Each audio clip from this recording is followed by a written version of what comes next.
আসসালামু আলাইকুম সবাইকে আন্তরিক শুভেচ্ছা ও অভিনন্দন।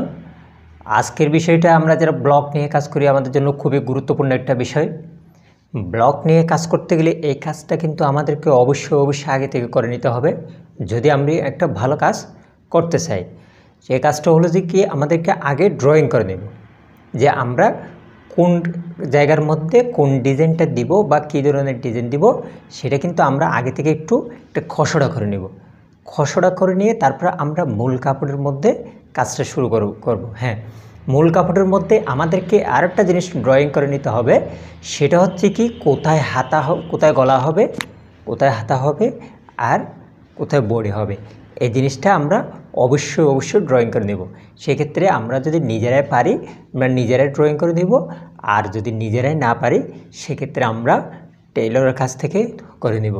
ড্রয়িংটা নির্ভর করবে আপনি ওই কাপড়টা দিয়ে কি ফতুয়া বানাবেন, কামিজ বানাবেন নাকি আদার্স অন্য কোনো জামা বানাবেন, ওটার উপরে নির্ভর করবে। এই কাজটা যদি আপনারা যদি ব্লগটা করেন তাহলে একটা জিনিস বলতে পারি, সেটা হচ্ছে কি আপনার কাজটা অনেক নিখুঁত হবে এবং অনেক সুন্দর হবে। কাস্টমার এটাকে আপনার সহজে গ্রহণ করবে। আশা করি সবাই বুঝতে পারছেন। ধন্যবাদ সবাইকে।